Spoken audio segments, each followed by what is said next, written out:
Good afternoon. Today I'm going to be reviewing the Spinnaker Croft 39 GMT Automatic. This watch is available from spinnakerwatches.com for $445 which is €382 respectively. Spinnaker are a well-established microbrand. They were founded in 2013 and they're based in Hong Kong. This piece, the Croft 39 GMT Automatic, is available in the following colour options: Mint Moment, Flame Red, Pacific Pulse and Solar Burst respectively.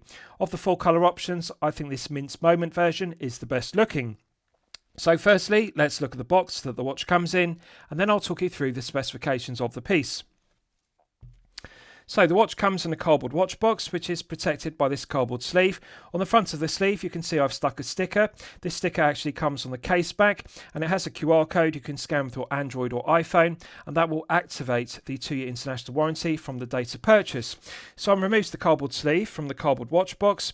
As you can see, aesthetically pleasing. One removes the lid, and inside the underside of the lid is fully upholstered with contrasting orange velour fabric to a good standard. A nice attention to detail because we have the Spinnaker brand emblem embossed. There's a pocket which houses this item, which I'll show you. It's the plastic warranty card and also serves another purpose.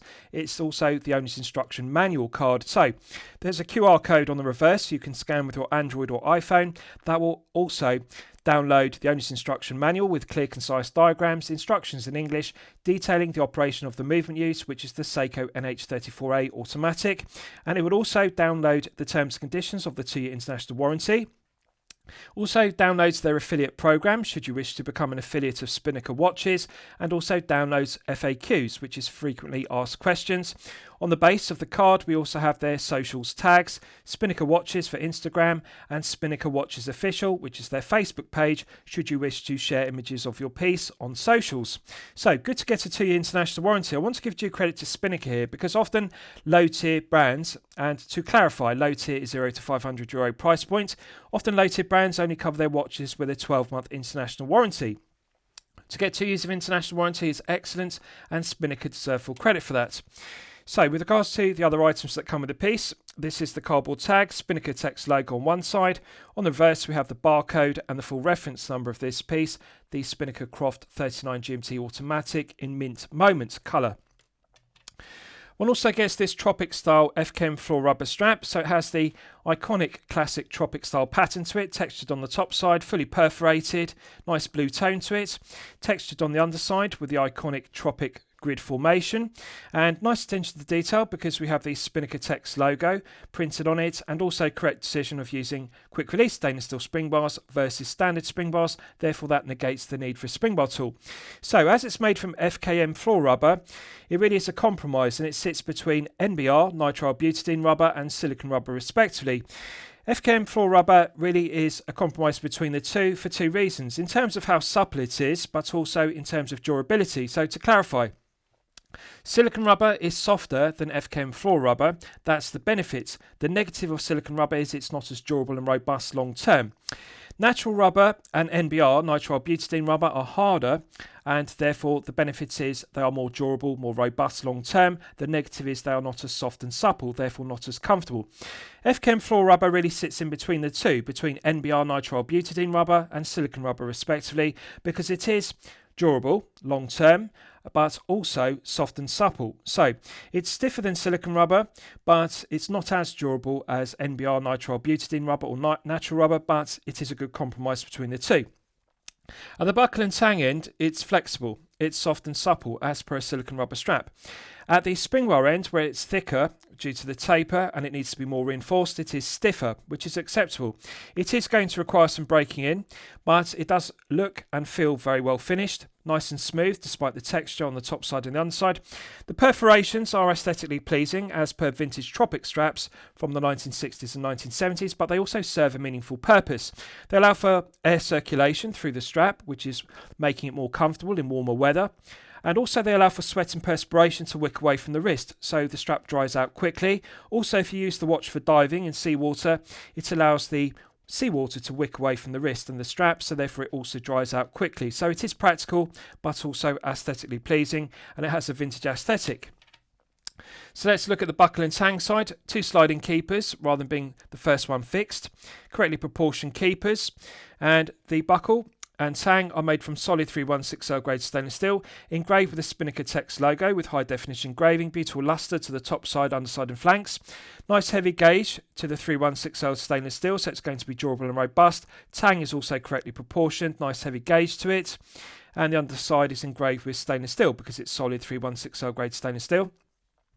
Again, it has the iconic textured grid formation and perforations of the Tropic style, and good attention to detail because it's also printed and signed with Spinnaker, and I'm pleased to see quick release stainless steel spring bars used. So it does feel stiffer than silicone rubber, but the durability is going to be good, like NBR, nitrile butadiene or natural rubber, and I like FKM floor rubber. It feels smooth, and also it does feel supple enough once it's broken in. One also gets this spring bar tool. Now, visually it does look like stainless steel, but it's not actually stainless steel. It's made from mild steel, which is nickel plated to give the appearance of stainless steel. Nailed shank is well finished, no sharp edges, nice large chamfers to either end, which delete the sharp tips. Precision ground, 2-prong fork at one end, and then the other end has a push pin. Now, strictly speaking, one doesn't need this because the Oyster style bracelet has quick release stainless steel spring bars, as does the Tropic style FKM floor rubber strap, which I showed you. Therefore, one can exchange the bracelet for the strap and vice versa without a spring bar tool, but good to get this included. However, I would prefer to see a solid 3160 grade stainless steel spring bar rather than a mild steel spring bar tool, which is nickel plated, because other low tier brands such as San Martin are using solid stainless steel spring bar tools at this price point, €382. There's no reason why Spinnaker can't do the same.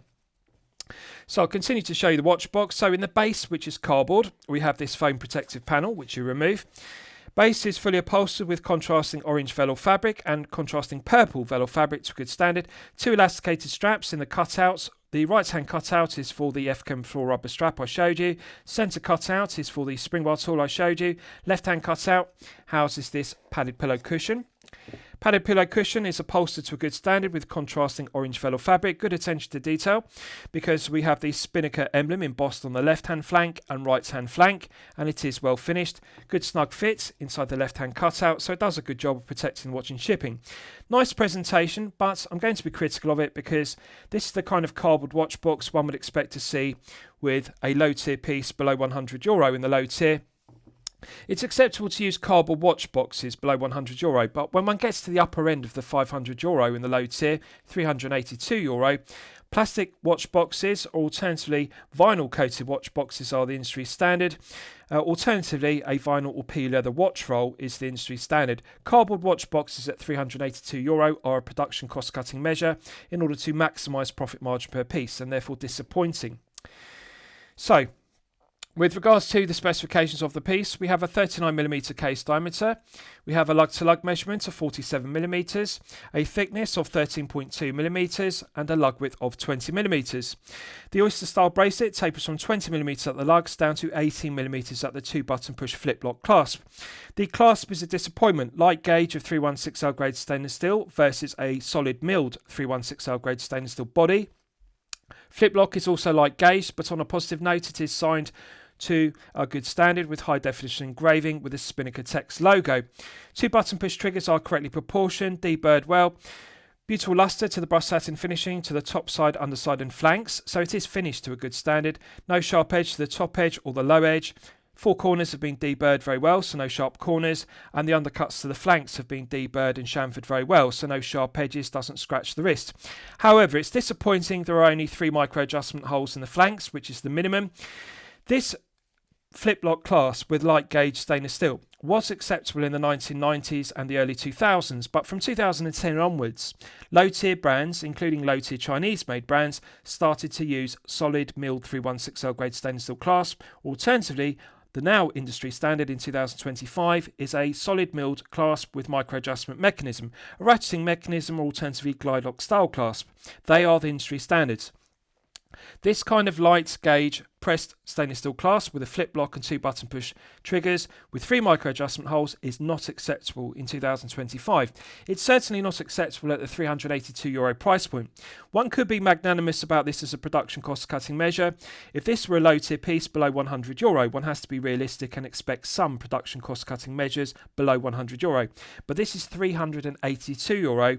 This clasp is disappointing. It's a production cost cutting measure too far. With regards to the rest of the specification, we have a boxed top hat double dome sapphire crystal with clear AR coating on the underside, and the clear anti-reflective coating does an outstanding job of reducing the glare and the highly reflective nature of the brushed satin finished handset and the brushed satin finish applied indices. Also, there's a brushed satin finish frame around the date complication at 3 o'clock. Hands are correctly proportioned and good attention to detail because we have 2 bars across the minute hand and 1 bar across the hour hand, so one can immediately differentiate, and in the dark this is particularly beneficial, which I'll show you in the Lume test, because the hands are similar proportions. This does aid differentiating between the shorter hour hand and the longer minute hand, especially in the dark, because there is 1 bar on the minute hand, 2 bars on the minutes hand respectively. So contrasting red triangle on the GMT hour hand, which gives good legibility and contrast to the green dial, which is like a pistachio tone. They call it mint moment, but really it's like a pistachio green. Also interesting detail because we've got a blue circle around the Lume pip on the sweeping second hand, and this does add good continuity of design because we've got a green triangle around the Lume pip on the bezel, which matches the date wheel and also the dial, which is good, same green tone. And good continuity of red triangle on the GMT hour hand complements the red Arabic numerals for the 24 hours and also GMT and automatic text on the dial, so that's good. The blue circle pip on the sweeping second hand complements the blue text on the dial, which says 500 feet / 150 meters. Now, I think they should delete the 500 feet / 150 m. Why do I say that? Well, one has to appreciate this Croft 39 GMT automatic is based on their Croft dive watch. Now, the industry standard for dive pieces, of course, is to have the water resistance rating, which is useful information.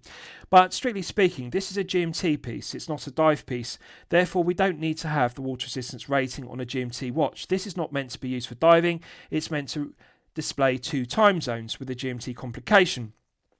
They should delete 500 feet / 150 m as a result because we don't need to know this is 150 meters water resistance rated. Engraving it on the case back does suffice. One doesn't need to see it on the dial. The dial looks too busy and cluttered as a result. Spinnaker GMT at 12 looks balanced. And if they simply had the emblem and also automatic, that would balance the 2 lines of text at 12. 2 lines of text plus the emblem is too much. The dial looks too busy and cluttered for a GMT piece. So they simply need to delete the water resistance rating and leave it on the dive watch version of the Croft, which is acceptable. Now, the other error they've made is the silver frame around the date complication. Now, on a positive note, they've colour-coded the date wheel. So rather than just using the default option of a white date wheel with black Arabic numerals for the date, they've colour-coded the date wheel the same green as the dial and the triangle around the Lume pip. Good continuity of design, blends into the dial well. Arabic numerals are high definition and crisp, the font isn't too thick and blurry, so that's good, the alignment is good. Problem is, the silver framing to the date window is too deep, and this casts a permanent shadow on the date wheel. This reduces the legibility, the clarity, the functionality of the date complication because it means that the dates, the single and the double Arabic numerals on the date wheel, they're permanently in a shadow. If they deleted the silver frame, which is brushed satin finished as per the indices and the handset, that would delete the shadow. The shadow isn't caused by the thickness of the dial, it's simply caused by the depth, the thickness of the silver frame around it. And really it doesn't enhance the piece. It doesn't enhance the layout of the dial, the legibility, the functionality, the readability of the dates. If the frame's window was deleted, it would actually enhance the clarity, the legibility, because it would diminish the shadow. And that is the shame about this. They've made a mistake about it. The silver frame is negligible, doesn't enhance the piece. Aesthetically, it doesn't look good, and the problem is the shadow. They should remove it. But colour coding does look good. I like the green dates wheel versus white, and it does blend into the dial very well. So, bezel is solid 316L grade stainless steel, and it has a solid 316L grade stainless steel bezel insert, which is concentric CNC lathe tool machined, which has a beautiful lustre, which refracts the light. So, refreshing change from using a ceramic bezel insert or aluminium bezel insert, or alternatively sapphire bezel insert, which are the industry standards. Stainless steel bezel inserts are very aesthetically pleasing and they are suitable for a GMT piece. Effectively, it converts the dive bezel used on the standard Croft to this GMT bezel, which is bidirectional versus being unidirectional as per the dive piece version. The stainless steel bezel insert is engraved with black dots and also black Arabic numerals and infilled with black paint to a good standard. The font is legible, it's correctly proportioned, easy to read, and the quality of the engraving is high definition and crisp. I like the fonts used, and I like the quality of the engraving of the dots for the other hour markers. They've also done a good job of engraving the triangle and then infilling it with green paint, and the green paint perfectly matches the dial colour and also the date wheel colour, so good continuity. So bezel is bi-directional, it's coin edge finished, and it also has a groove machined into the coin edge teeth. Nice large chamfer, which is concentric CNC lathe tool machined. The chamfer deletes the sharp tips to the coin edge teeth, and it is grippy and tactile, easy to get good purchase on with one's index finger and thumb. So let's test the bezel execution. So the standard Croft version dive piece has 120 click unidirectional bezel, as one would expect. Often low-tier brands, when they make GMT versions of their dive watches, they use the same 120 click unidirectional bezel as the original dive version. Spinnaker deserve credit here because they have updated the bezel to a bi-directional clicking bezel, so it rotates both clockwise and anti-clockwise. So it's still 120 clicks, but it's bi-directional rather than unidirectional. One can rotate it clockwise and anti-clockwise, which is particularly beneficial and correct for a GMT complication piece. So to clarify, 120 click unidirectional bezels usually have a click spring, and the click spring engages in the 120 grooves machined into the underside of the solid stainless steel bezel. With bidirectional bezels, they have a different mechanism. They don't have a click spring. What they have is 4 holes drilled in the case, and then they have 4 springs which are sat into the holes, and then they have 4 stainless steel ball bearings sitting upon the 4 springs.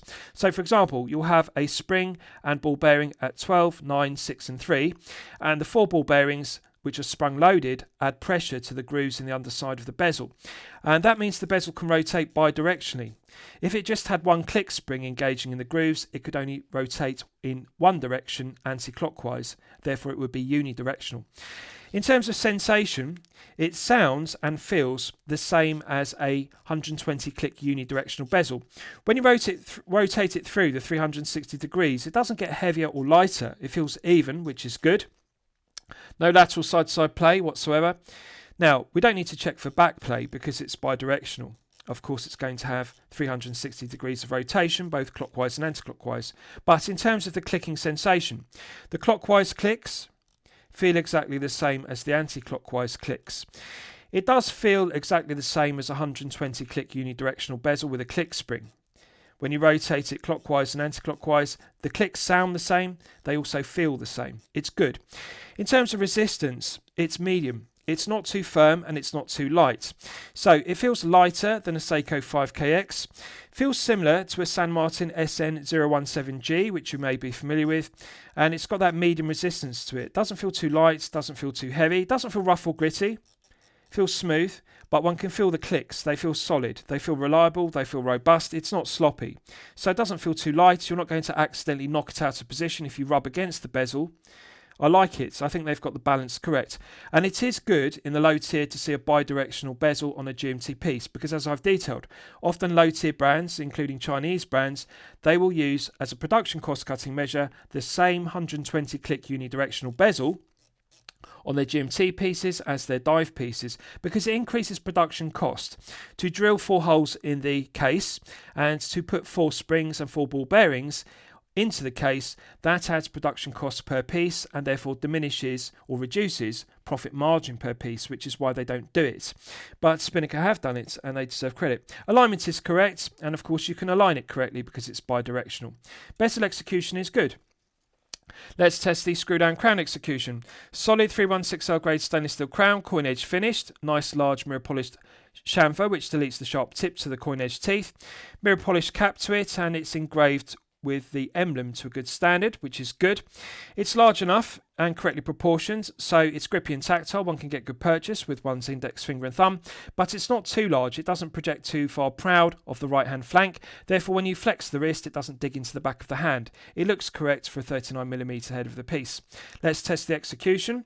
Silky smooth, minimal number of turns required to fully unscrew it, and it feels smooth. Sublime screw down crown execution. There's a perfect interface between the internal thread of the stainless steel crown and the external thread of the stainless steel crown tube. 150 metres is strong specification for a GMT piece. Strictly speaking, 100 metres and a push-pull crown would suffice, because this is a GMT piece, not a dive piece, although one has to appreciate it is based upon the Croft dive piece, which has the same 150 metres of hermetic seal. So, when it's unscrewed, we're now in the manual wind position, and one can manually wind the Seiko Calibre NH34A automatic to its maximum 41-hour power reserve. In terms of how it feels, there's no discernible difference between the NH35A and the NH34A automatics in manual winding, because the architecture of both calibers is the same. The NH34A is based upon the architecture of the 35A. The only difference is they add a GMT complication to it, which is driven off the date complication. But in terms of manual winding, they feel the same. One can feel the tension of the mainspring gradually building up. 40 clockwise turns is enough to fully manually wind it to its maximum 41 hours. Doesn't feel rough or gritty, feels smooth, feels smoother than a PT5000, feels exactly the same as manually winding a NH35A. Putting it out to the first click position is the quick set date complication. So when you rotate the crown anti-clockwise in the date setting position, the quick set date clicks over with a nice positive click. Good alignment to the single and the double Arabic numerals. They're not too far to the left or too far to the right, so that's good. Also, they're not too high or too low in the silver framed date window. However, as I've detailed, the negative is you can see the problem. Permanent shadow cast on the date. Regardless of whether it has the single or the double Arabic numerals displaying, you can see the green colour coded dates wheel.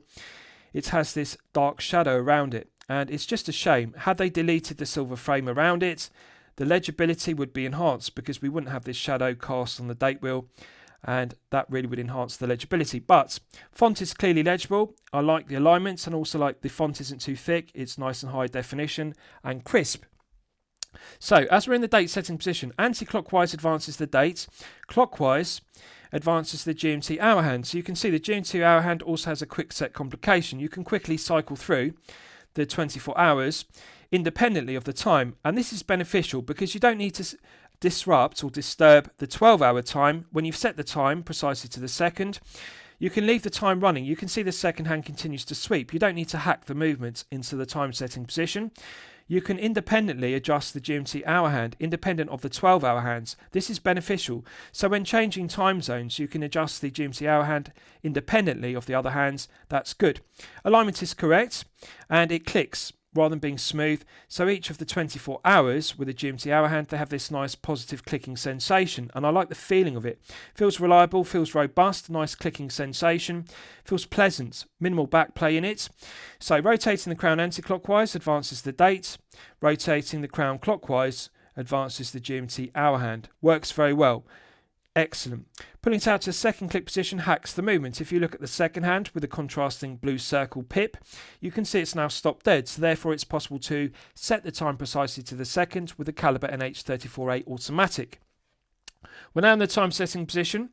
Feels smooth, clockwise and anti-clockwise when you cycle through the 12 hours, and you can also rotate the GMT hour hand by cycling the 12-hour hands through the 24 hours, as you can see. So you have the two ways of setting the time. Feels smooth, minimal resistance, doesn't feel too stiff, doesn't feel rough or gritty. No discernible difference between the NH35A and the NH34A respectively. I like the smoothness of it, I like the feeling of it. One can feel the meshing of the gearing, feels reliable and robust, minimal backplay. When you rotate the coin edge crown, there's an almost immediate response to the minutes hand. You don't need to take up a lot of slack in the gearing, so it feels good. I like the feeling of it. Pushing it back in, it's got a nice positive click, and that restarts the movement. You can see the second hand begins to sweep around the dial at the characteristic 3 Hz sweep, because it runs at 21,600 vibrations per hour. Now, subjectively, one could be critical of the stutter or judder of the 3 Hz sweep, because it doesn't sweep as smoothly as a 4 Hz sweep running at 28,800 vibrations per hour. However, I appreciate for the majority of collectors it's not detrimental. They can live with the stutter or judder of the 3 Hz sweep as per the NH35A. The same stutter or judder of the 3 Hz sweep is present in this NH34A respectively. I personally prefer a smoother 4 Hz sweep to the second hand just because it's more aesthetically pleasing, but the 3 Hz sweep is okay. It's just something one has to live with. Let's test screwing the crown back down. Instant thread pickup. There's a perfect interface between the internal thread of the stainless steel crown and the external thread of the stainless steel crown tube. So, quality control, build quality, tolerances and machining are excellent. It's silky smooth, no friction whatsoever. 150 meters is strong specification. This could have a pushable crown with 100 meters, that would suffice. A screw down crown with 150 is better, and I like it. It's silky smooth. Right, so let's look at the case back in detail. Solid 3160 grade stainless steel case back. Screw down case back provides an effective hermetic seal to 150 meters. Concentric CNC lathe tool machined, refracts the light. Very low profile and flat for an NH34A case back. It's not a deep bubble back case back, which is good. So sits very close to the wrist, and this piece is only 13.2 as a result. That's good. Milled slots are deburred and chamfered well, no sharp edges. The circumference is engraved with a specification and reference number for the piece to a good standard. And in the centre section we have the Croft emblem engraved. Good continuity, because the same Croft emblem is engraved into the crown and also printed on the dial at 6. So I like it. Now, I like the finishing of it, and also like that it's low profile and not a deep case back, which is good. Often deep case backs are present with NH35A and NH34A powered pieces. This case back is surprisingly low profile. This is good. It enhances the comfort level and the feel-good factor of the piece. End links are female pitted end links, and they're a good tight fit to the head of the piece, and I'm pleased to see quick release stainless steel spring bars versus standard spring bars. As I've detailed, that negates the need for a spring bar tool if you want to exchange the oyster style bracelet for the FKM floor rubber Tropic style strap included. Underside head of the piece is concentric CNC lathe tool machine to a good standard, refracts the light nicely. Nice large mirror polished bevels to the left hand and the right hand undercuts to the flanks. 4 tips of the lugs are deburred and chamfered very well with bevels. So no sharp corners to the 4 lugs, doesn't have sharp undercuts to the flanks. Comfort level and feel good factor is enhanced. It's a well finished case. Right, so I'll give you a wrist shot and you can see how it fits on my 8-inch wrist. Now I haven't sized the bracelet, and I'm pleased to report that this easily fits my 8-inch wrist. Now, bear in mind, it's on its maximum position 3 of 3 on the micro adjustments on the flanks, so this is its limit, and I can just slide an index finger beneath the bracelet and 2 button push flip lock clasp at all times. This indicates this would fit up to a maximum 8.5-inch wrist size. So to clarify, there are enough removable links on the 6 o'clock and the 12 o'clock side of the oyster style bracelet to size this down to a minimum 6-inch wrist size up to a maximum 8-inch wrist size or 8.5 on its position 3 out of 3 on the clasp. So, as I've detailed, they've made an error here with regards to the taper. It doesn't have the perfection personified 20-16. They could have enhanced this, reduced some of the meat, because this is a fraction above the 150 gram sweet spot at 151. But bear in mind, it's 151 with a long bracelet. You can see the problem. Visually, it doesn't look as aesthetically pleasing because it's got a straight parallel taper. It doesn't look as aggressive and aesthetically pleasing as a 20-16 perfection personified taper. 20-18 really isn't a popular industry standard size. 22-18 is one industry standard. The other industry standard is 20-16. So for larger pieces that are 41 and 42, 22-18 is correct. For smaller pieces that are 39 and 40, 20-16 is correct. 20-18 isn't as popular, and you can see why. It makes the oyster style bracelet more straight and parallel. Too much meat at the clasp end, and the problem is the clasp then has to be wide because the end of the bracelet is 18 versus 16. So this clasp looks slightly too wide by 2 millimeters, and of course it's short. They really need to update the clasp. It's too light. And the problem with this is it doesn't balance the head of the piece. So what we have here is a heavy head of the piece on a bracelet which has too much meat because the taper is incorrect, 20-18 versus 20-16. And then we have this very light gauge pressed flip lock clasp, which is too light. So it feels like a very light clasp on a bracelet which has too much meat, and therefore it doesn't balance the head of the piece. The head of the piece therefore feels top heavy. That's the point I'm making. It doesn't feel balanced with the bracelet and clasp. If this had a 20-16 with a solid mill micro adjustment clasp, yes, then it would be balanced at 151 grams.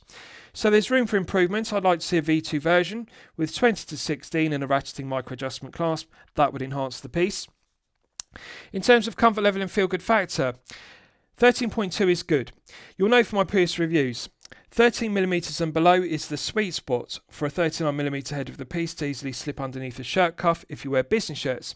At 13.2 it's just marginally above the 13 sweet spot, 0.2mm thick. It's acceptable because it does have a 2mm thick box top pack crystal. One has to be magnanimous and expect some additional thickness. Curvature to the undercuts to the flanks is good. I like that the flanks to the case aren't slab sided, they're not too thick. Therefore this doesn't look like a thick slab of 316L grade stainless steel. Lug to lug is good at 47, it's only 1mm below the 48 sweet spot.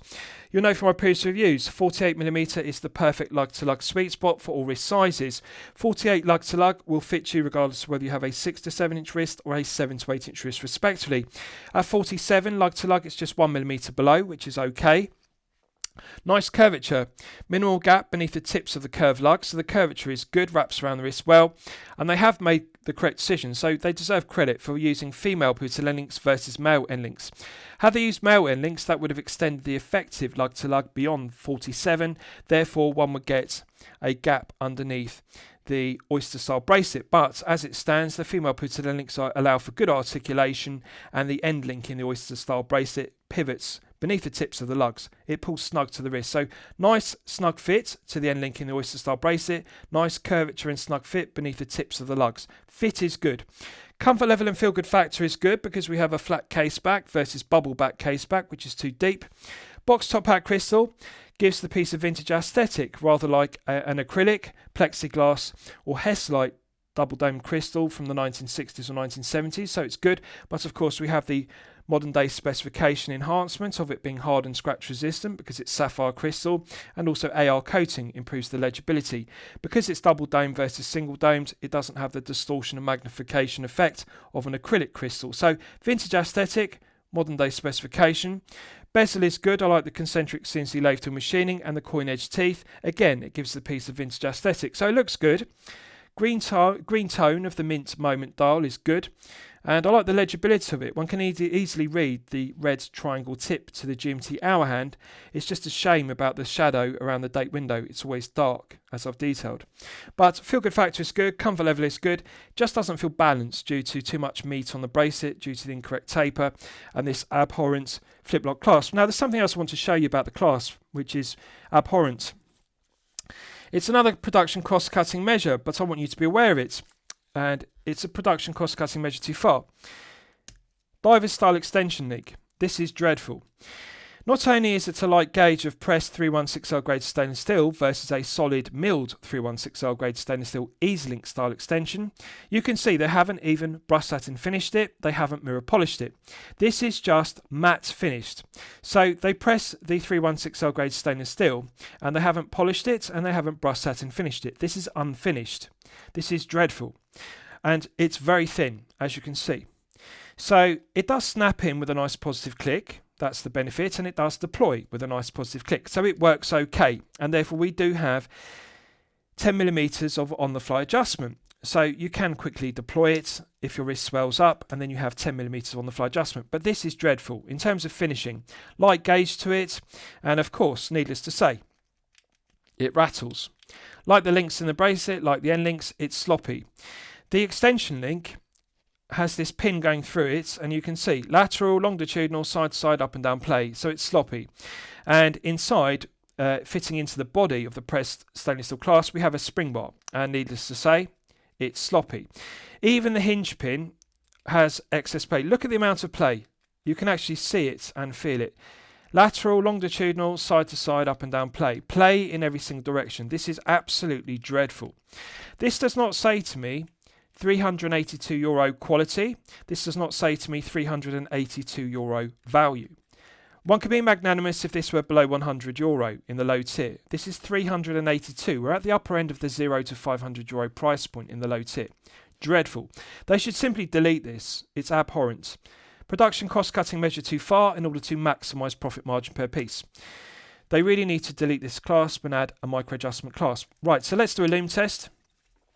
And we'll see how the Lume performs when it's charged up to the absolute maximum. So just bear with me. I'm going to put my Concord 40 back on and continue. So as always, I'm going to use my 100 UV LED torch to charge it up to the absolute peak. Right, so that's now fully charged, and as you can see, it has not disappointed. So we've got C3 Superluminova on the Lume pip on the solid stainless steel bezel insert, C3 Superluminova on the applied indices, C3 Superluminova on the minute hand and hour hand. Now you can see the benefit. They've put 1 bar across the hour hand, 2 bars across the minute hand, and therefore one can immediately differentiate between the two. So that's good. Also, they've decided to lume the triangle, which is red, on the GMT hour hand with BGW9 in blue. So one can immediately identify the GMT hour hand in the dark. That's beneficial. I personally prefer the same colour of lume used throughout on the bezel, the dial and the handset, including the GMT hour hand. I prefer watches which are monochrome with regards to the lume, either BGW9 or C3, but not mixed. I don't like to see 2 colours of lume used, but this is subjective. Therefore, I'm not going to be critical of it because I appreciate some collectors like to see, for example, BGW9 used on the GMT hour hand and C3 Superluminova in green used everywhere else.